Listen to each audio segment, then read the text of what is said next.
बिस्मिल्लाहिर्रहमानिर्रहीम। अस्सलाम वालेकुम नाज़रीन, आप देख रहे हैं बिज़नेस आवर और मैं हूं असद काजी। नाज़रीन, आज के प्रोग्राम में हम कुदरती तरीका काश्तकारी पर बात करेंगे। मेरे साथ इस वक्त टेलीफोन लाइन पर माहर अब्दुशकूर हैं। ये CEO Mahar organic and landscaping company है। आइए इनसे बात करते हैं। माहर साहब, आपको प्रोग्राम में वेलकम करता हूँ। जी वालेकुम। अच्छा मार साहब, क्या कहेंगे, कुदरती तरीका जो इस टाइम हमने देखा है उससे हम बहुत पीछे हट गए हैं। हमने ज़्यादा से ज़्यादा पैदावार तो हासिल कर ली, लेकिन केमिकल शुदा जो अद्वियात हैं या खादें हैं उसका इस्तेमाल बढ़ता गया और इस वक्त कोई भी चीज़ खालस हमें नहीं मिल सकती। आपने देखा एवरेज उम्रें कम हो चुकी हैं और हम केमिकल की तरफ इतना घुस गए हैं कि अब हमारी जो शक्कर है, गुड़ है, वो भी केमिकल से पाक नहीं है। ऐसे ही है। पाकिस्तान में ऑर्गेनिक जो है ना वो ना होने के बराबर है। आप पाकिस्तान की बात करें 0.1% है एज कम्पेयर टू इंडिया। हम बिल्कुल भी मतलब ना होने के बराबर है। इंडिया इस टाइम 2021 में टॉप ऑफ द लिस्ट है ऑर्गेनिक में। उसकी 7 स्टेट जो है वो टोटली ऑर्गेनिक है और ऑस्ट्रेलिया जो है वो नंबर 1 है ऑर्गेनिक में। और अगर बात करें पाकिस्तान की तो यहाँ पे हमें गवर्नमेंट पे फैसिलिटीज नहीं है। किसान जो है वो आपको पता है कि गरीब है और मजेदारी की बात ये है कि जो छोटे किसान अच्छा एक मिनट, यहाँ पे छोटी सी ब्रेक लेनी है। मजीद बात करेंगे हम यहाँ पे ब्रेक के बाद। तो नाज़रीन, यहाँ पे छोटी सी ब्रेक लेते हैं, मिलते हैं ब्रेक के बाद।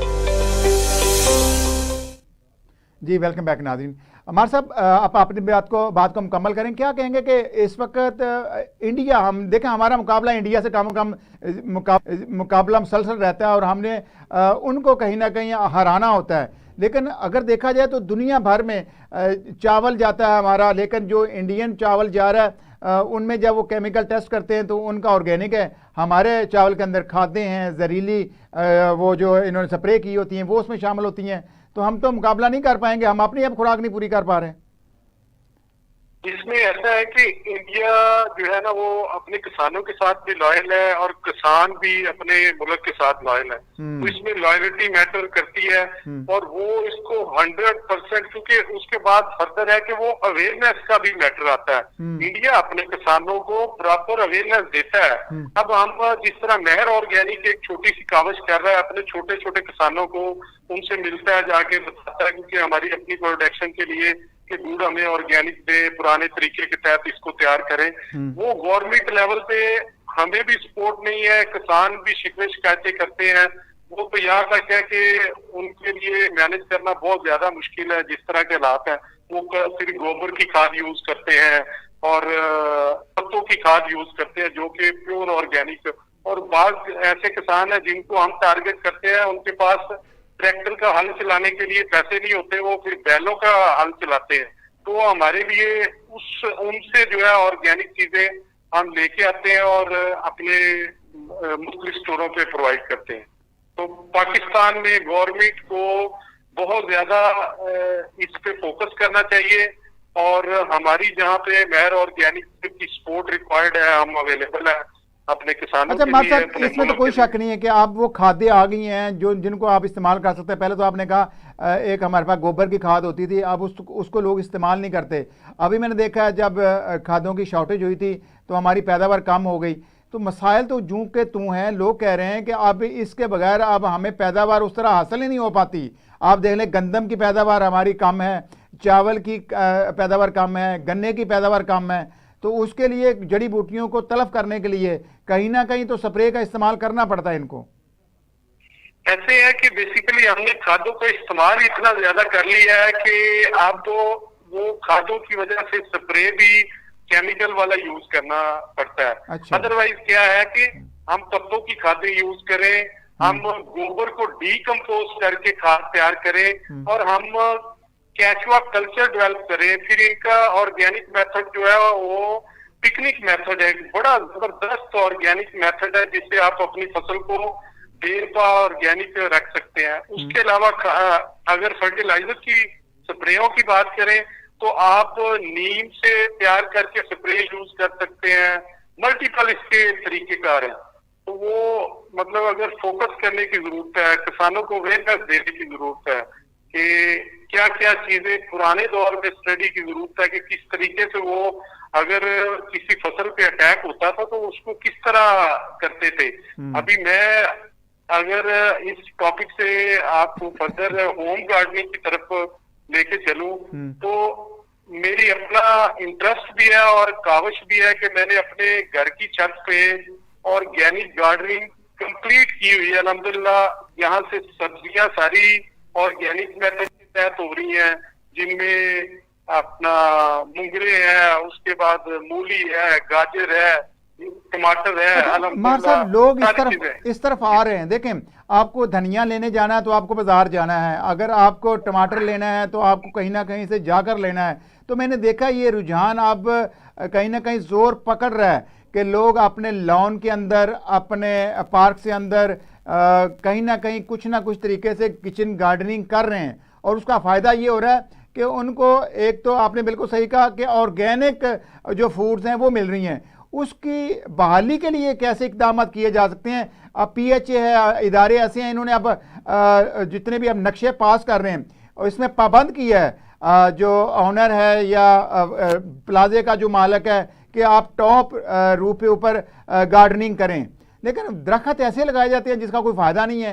तो आप कहते हैं कि अगर किचन गार्डनिंग की तरफ हम चले जाएं तो किसी हद तक हम कुदरती जो हमें मिल जाती है खुराक वो हम हासिल कर सकते हैं। जी बिल्कुल, ऐसे है कि हम हमारी अपनी नर्सरी अभी वलेंसिया रोड पे अवेलेबल है। हमारे पास जितनी भी सब्जियां, उनकी पनीरियां जो है ना वो इसी फॉर्म में, ऑर्गेनिक फॉर्म में। अब फर्दर क्या है कि मैं एडवाइस करूंगा अपने व्यूअर्स को, कि अपने सुनने वालों को, कि ये बहुत जबरदस्त टिप है। आपने कुछ भी बाय नहीं करना, घर की चीजों को यूज करना है। आपके पास पॉट अवेलेबल है, घर का टूटा हुआ बर्तन है, उसको ले, मट्टी ले, फिल करें, फिर ऑर्गेनिक तरीके से आपके घर में जो किचन है वहां से जितने गली सरी आपके छिलके निकलते हैं उसकी इतनी जबरदस्त डीकम्पोज तैयार होती है जो कि किसी भी हर फर्टिलाइजर का मुतबादल है वो, और उसका रिजल्ट इतना जबरदस्त है कि मेरा अगर बात चले तो मैं कहूंगी कि हर बंदा जो है वो एक प्लेटफॉर्म पे मुझे। नहीं, मैं आपकी बात को एग्री कर रहा हूँ कि अगर हमारे यहाँ लाहौर के अंदर PHA LDA जो मुतलका अथॉरिटीज़ हैं वो शहरियों को पाबंद कर दें तो हम जो लाहौर शहर की ज़रूरियात हैं वो हम खुद से पूरी कर सकते हैं। इसमें कोई शक नहीं है कि सब्ज़ मिर्च, खीरा, धनिया, टमाटर, ये ऐसी चीज़ें हैं जो हर लॉन के अंदर हम काश्त कर सकते हैं और उससे मुस्तफ़ीद हो सकते हैं। बिल्कुल, इसमें कोई शक नहीं है। अगर PHA इस तरह की अथॉरिटीज लोगों को सपोर्ट करें, उनको कुछ ना कुछ इनिशियली, जिस तरह ये है कि अवेयरनेस के तौर पे पंफलेट दें, उनको एक एक दो पॉट दे दें और थोड़ी सी अवेयरनेस दें, तो उससे लोगों के हालात और बेहतर हो जाएंगे। और जिस तरह स्मोक का दौर चल रहा है तो आपकी छत पे अगर हरियाली होगी तो ऑटोमेटिकली वो शिफ्ट आपके घर पे भी कम से कम जो स्मोक के असरात हैं कम होंगे। चलें, अच्छा अब वापस आ जाते हैं। हमारे यहाँ इस वक्त चीनी कभी स्टेबल नहीं हुई, 150 से 200 रुपये पर kg तक चीनी गई है। उसका मुतबादल गुड़ और शक्कर थी, लेकिन हम देखते हैं गुड़ और शक्कर भी अब आम आदमी तो नहीं खरीद सकता और इसके अंदर भी केमिकल्स होते हैं। गुड़ खालस कैसे मिल सकता है और खालस गुड़ की पहचान क्या है? अच्छा, इसमें सबसे इम्पोर्टेंट खालस मिल कहाँ सकता है?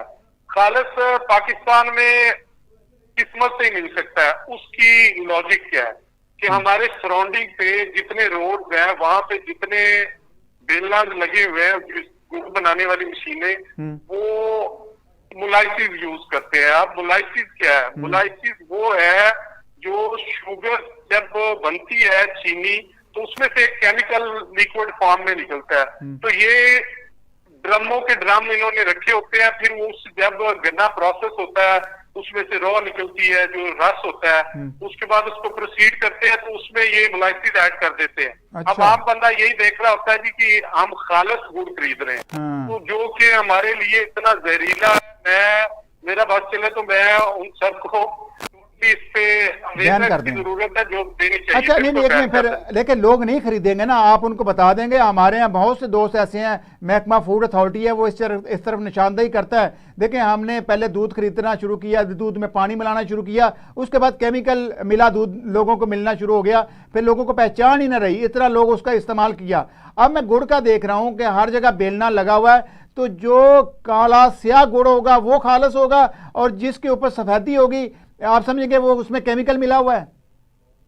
अच्छा, जो खालस गुड़ है ना उसकी बेसिकली थोड़ी सी पहचान मैं बता देता हूँ। एक तो टेस्ट से पहचान होती है। अगर घर में आपके कोई बुजुर्ग है या आप गुड़ खाने वाले हैं तो आपको टेस्ट से समझ आ जाएगा ये ऑर्गेनिक है। अच्छा। अब इसमें ऑर्गेनिक में क्या होता है कि इसमें मीठा सोडा जब तो ये प्रोसेस हो रहा होता है तो डालते हैं, उसकी जगह पे क्या है, हम क्या करते हैं, मेयर ऑर्गेनिक क्या करता है कि वहां पे पुराना तरीकेकार होता था, भिंडी का पानी यूज किया जाता था इसको निखार के लिए। अच्छा। तो जिससे, हाँ जी, और उसमें कोई केमिकल कोई चीज ऐड नहीं की जाती, जिससे रिजल्ट जो है वो बेसिकली ब्राउन कलर का गुड़ बनता है और वो ऑर्गेनिक होता है। और जिस तरह आपने एक सवाल पूछा कि काला गुड़ ऑर्गेनिक होता है, मैं कहता हूँ बिल्कुल भी नहीं।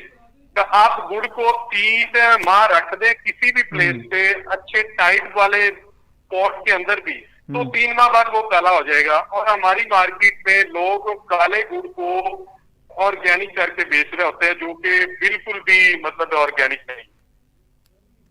अच्छा, तो फिर अब इसका हल क्या? चीनी भी आप कह रहे जहर है, वो तो टोटली केमिकल के साथ बनती है। अब गुड़ एक मुतबादल था, तो गुड़ के अंदर भी आप यही कह रहे हैं। फिर मैंने देखा स्वीटनर एक आया, अब ये कुछ ऑर्गेनिक की तरफ लोग गए हैं। जब बीमारियों ने लोगों के जिस्म के अंदर पंजे गाड़ लिए हैं, तो अभी लाइलाज हो चुके हैं बहुत से ऐसे कैंसर के मरीज हैं मैंने देखे हैं। तो हम लोग तो इस तरह तवज्जो नहीं दे रहे, बल्कि महकमे भी नहीं तवज्जो दे रहे। तो जितने बेलने लगे हुए हैं, आप कह रहे हैं कि उनके ऊपर मुतलका एसी डीसी और महकमा फूड निगरानी करे, जो भी केमिकल के साथ गुड़ बना रहा है उसका बेलना बंद कर दें। जी बिल्कुल, ये होना चाहिए। बेसिकली हमारी अथॉरिटीज को एक्टिव होना पड़ेगा, अदरवाइज तो देखे ना हर बंदा तो देखे इतना ज्यादा बिजनेस, तो इसीलिए ये डेवलप हो रहा है। लोग तो कोशिश कर रहे हैं कि हम ऑर्गेनिक ले रहे हैं, लेकिन बैक एंड पे किसी को नहीं आइडिया कि ये क्या सीन चल रहा है। जो आपको डिटेल फ्राम की ये 100% ऑथेंटिक है, मतलब खुद मेरी अपनी। अच्छा, तो फिर मैं आपकी बातों से जो समझा हूं कि इस वक्त पाकिस्तानी अवाम जहरीली चीज़ें खा रहे हैं, हमें तो फिर कोई चीज़ भी खालस नहीं मिल रही, दूध खालस नहीं मिल रहा, चीनी तो वैसे ही केमिकल है। इसके अलावा आप देखें फल फ्रूट हैं वो केमिकल लगे आते हैं, मुझे नहीं पता वो कैसे तैयार होते हैं। आम आता है और आम के ऊपर केमिकल लगा होता है। बल्कि मुझे जब भी कोई कहता है जी आप सेब भी लें, तो सेब के ऊपर भी आप उसको साफ करके खाएं, उसके ऊपर जब उसमें पेटी में बंद करते हैं तो केमिकल लगाते हैं। तो फिर तो कोई भी चीज़ खालस नहीं है पाकिस्तान के अंदर। सर ये तब तक नहीं हो सकती जब तक गवर्नमेंट एक्टिव नहीं होगी, क्योंकि लोगों के पास चेक एंड बैलेंस का कोई तरीका नहीं है। किसी अथॉरिटी ने जब तक उनको पाबंद नहीं करना तो उस वक्त तक ये डेवलपमेंट आ ही नहीं सकती। हमें हर बंदे को जो है खुला रास्ता मिला हुआ है। हाँ, कोई आजादी है, कुछ पूछ नहीं है। अभी मैंने देखा केला आता है, वो कहते हैं जी केला कच्चा आता है तो फिर हम उसके ऊपर केमिकल लगाते हैं। ऐसे ही है, केला जब मंडी में जाता है कोई पूछने वाला नहीं है, वो कहता है केला तैयार हो गया, तो केले के अंदर केमिकल के असरात चले जाते हैं। एग्जैक्टली चले जाते हैं केमिकल। तो वो देखिए ना, जब केला कच्चा होता है उसको 1-2 दिन के अंदर वो केला पक के आपकी मंडी में आता है। वो ट्रेवल इस तरीके से करते हैं कि 3 दिन में लाहौर की मंडी में जाना है तो उतने दिन में पक जाना है। सेम मैंगो का प्रोसीजर है। तो इस पे गवर्नमेंट को एक्टिव होने की जरूरत है। हल गवर्नमेंट की तरफ से ही है और हमारी रिक्वेस्ट है गवर्नमेंट से। हमारी जहाँ पे नहीं, मैं चाहूंगा डीजी फूड को मैं प्रोग्राम में मदऊ करूँ, हम उनसे पूछें कि महकमा जो फूड अथॉरिटी है वो किस हद तक कार्रवाई करता है। हमने देखा है बस लाहौर शहर के अंदर 1-2 छापे मार लिए, जिसको एक दफ़ा लाइसेंस मिल जाता है उसके बाद आज़ादी है, वो जो मर्जी करे, वो जो मर्जी बेचे। तो यही सबसे बड़ी इनकी मैं समझता हूँ कि गलती है। लाइसेंस जब तक, अगर हम हमारा टॉपिक ऑर्गेनिक है और इससे रेलिवेंट अगर बात करें तो खाली ये फूड अथॉरिटी का लाइसेंस लेना कोई इतना इशू नहीं है। मुझे या आप भी इजीली एक शॉप, मिल्क शॉप बनाते हैं, उसको भी फूड अथॉरिटी का लाइसेंस चाहिए। तो वही मैं कह रहा हूँ कि जब उसको लाइसेंस मिल जाता है, उसने अवेजा किया होता है, लेकिन उसके बाद वो जो मर्जी पानी मिलाए, केमिकल वाला दूध बेचे, उसको कोई पूछने वाला नहीं है। कोई बिल्कुल नहीं पूछने वाला, वो पूछना चाहिए जब तक, बल्कि सिर्फ पूछना ही नहीं चाहिए कि ट्रेनिंग सेशन कंडक्ट करवाने चाहिए और अवेयरनेस देनी चाहिए कि किन किन चीजों से हमने बचना है और किन पे स्ट्रिक्ट होना है। अच्छा सर, अब आ जाए सर गंदम के ऊपर। सर गंदम तो हर कोई यूज करता है और अब तो हमें देसी गंदम नहीं मिलती। अब जो फ्लोर मिल फैक्ट्रियां हैं, जो फ्लोर मिल्स हैं, वहां से तो हमें वो मैदा सा मिलता है, वाइट सा आटा, मुझे नहीं पता उसके अंदर कितनी अज्जा होते हैं, वो तो लोग खाई जा रहे हैं, उसका कोई फायदा नहीं हो रहा, खुराक जस्ट खाना पूरी के लिए हो रही है। ऐसे ही है। वो गंदम की भी बात करें तो गंदम भी उन आर्टिकल्स में शामिल है जो ऑर्गेनिक होने चाहिए। अब जब किसान शुरू से आप देखें हमारे मीडिया पे आगे पीछे यूरिया की दौड़ लगी है, यूरिया मिल नहीं रहा, डीएपी मिल नहीं रहा, डीएपी नहीं मिल रहा, यूरिया नहीं मिल रहा, मुतबादल जाए। रीजन क्या है कि हमारे किसान को भी ज्यादा पैदावार चाहिए, तो वो ऑर्गेनिक की सूरत में कम पैदावार होती है, लेकिन उसकी देखें रिजल्ट जो है पैदावार कम भी होती है, उतना कॉस्टली भी सेल होता है। अच्छा सर, मुझे बताइए ये यूरिया खाद होती है, ये खादें बनती कैसे हैं? वो कहते हैं ये केमिकल, ये जहर है, और जब जहर ही फसलों में डाल रहे हैं तो वो फसलों के अंदर उसके असरात तो आएंगे। मैंने देखा लास्ट टाइम, अभी भी कुछ एरियाज के अंदर जब कोई नालों का पानी सब्जियों को लगाते हैं तो वो सब्जियां तल्फ कर देती है जो हमारी हुकूमत है, लेकिन जब जहरीली खादें आप उस पौधे को डाल रहे हैं तो आपको नहीं लगता वो फसलें भी जहरीली होंगी? बिल्कुल होगी, क्यों नहीं। ये यूरिया बेसिकली वो जो आप नाले की बात कर रहे हैं उससे 1000 गुना ज्यादा खतरनाक है। अच्छा। ये प्रॉपर एक केमिकल से ही तैयार की जाती है, जिससे अब देखिए एक चीज है, पैदावार आप अच्छी पैदावार के लिए यूरिया मस्ट कर दी है किसानों ने, और ये बेसिक रिक्वायरमेंट बन गई है। यूरिया नहीं मिल रही तो इसलिए मेरी फसल इस दफा, किसान बोलते हैं जी हमारी फसल इस दफा यूरिया ना मिलने की वजह से अच्छी नहीं हुई, तो यूरिया कंपल्सरी होगी हुई है, जो कि बिल्कुल तलब करनी चाहिए और इनको अवेयरनेस देनी चाहिए कि आपने कुदरती तरीका काश्तकारी की तरफ आना है, ना कि। अच्छा, मैंने देखा है जो हमारे मतलब ऑस्ट्रेलिया के अंदर ऑर्गेनिक पे टोटल उनका दारोमदार है, वहाँ कोई खादें इस्तेमाल नहीं होती लेकिन पैदावार हासिल हो रही है। तो हम लोग ये जहरीली खादें और फिर जहरीली अद्वियात भी, मैंने देखा वो जो गैर जरूरी बूटियाँ होती हैं उनको तलब करने के लिए जहरीली अद्वियात का स्प्रे करते हैं, तो जिस बूटी पे स्प्रे कर रहे हैं वो खत्म हो रही है, तो असल पौधा जो है उसकी वो दोस्त कैसे हो सकती है, वो स्प्रे वो जो जहरीली स्प्रे है? इसमें जो जहरीली स्प्रे है वो बहुत ज्यादा खतरनाक है हमारे लिए, वो फूड के लिए भी खतरनाक है, और हमारे कुछ जिसे हम बोलते हैं ना कुछ दोस्त कीड़े होते हैं, अगर इसको स्टडी करें वो उनको भी जहरीली खाद मार देती है, जो कि पौधे के लिए बड़े मुफीद होते हैं, जो मुख्तलिफ डिजीज से बचाते हैं। तो इसके लिए यही है कि जहरीली खादों की बजाय आप जिस तरह पुराने तरीके में नीम की खाद तैयार की जाती थी, उस तरीके से मतलब उसको तैयार करें। अभी मैं होम गार्डनिंग से रेलिवेंट अपना छत पे एक एक्सपेरिमेंट किया कि मैंने सिरके की खाद टमाटर पे की, और उसका इतना जबरदस्त रिजल्ट, 8 चोंटियों ने उस पर अटैक किया हुआ था और उससे इतने जबरदस्त रिजल्ट आए कि फ्लावरिंग हुई, फ्रूटिंग पे आ गए, और सर आखिरी आखिरी 1 मिनट है, मैंने ये देखा है सर, एक तो हमारे यहाँ ग्वाला कॉलोनीज हैं, वो वहाँ से गोबर उठाते हैं और रोड के ऊपर फेंक देते हैं, और जब बारिश आती है तो बदबू ताफर उठता है, मच्छर डेंगू ये सारी चीज़ें। अगर इन चीज़ों को उठा के महकमे कहीं उसका इस्तेमाल कर ले पॉजिटिव, तो हमें उससे फ़ायदा हासिल कर सकते हैं। दूसरा मैंने देखा हर साल सरकारी सतह पर गंदम की खरीदारी होती है, तो हुकूमत पंजाब, मैंने इस दफ़ा सेक्रेटरी फूड को ये पाबंद करना है कि महकमा वही गंदम खरीदे कि जिस गंदम को की पैदावार उस एरिया में हुई हो जहां पर खादों का इस्तेमाल ना होता हो और वो ऑर्गेनिक तरीके से काश्त की गई हो।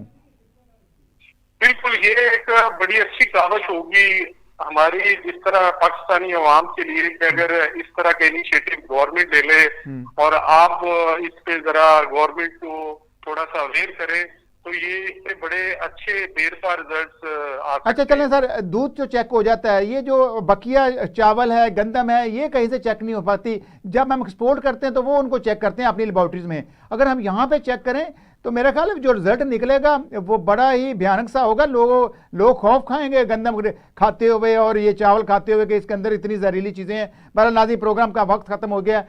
नेक्स्ट इंशाल्लाह हमारे साहब आपको दोबारा अपनी मौका देंगे, उसमें आप अपनी बात खुलकर कीजिएगा। आपने लैंडस्केप की बात की, उस पर भी हम डिटेल से प्रोग्राम करेंगे। तो नाज़रीन, महकमे जो इस वक्त पाकिस्तान के अंदर हैं उनको फ़ाल करने की ज़रूरत है। अगर ये फ़ाल होते हैं तो ये जो हम जहरीली खादों से और केमिकल से मिले जो अशिया खुर्दोनोश या फूड्स हम खा रहे हैं उससे इंसानी सेहत पर बहुत ज़्यादा बुरे असरात पैदा हो रहे हैं।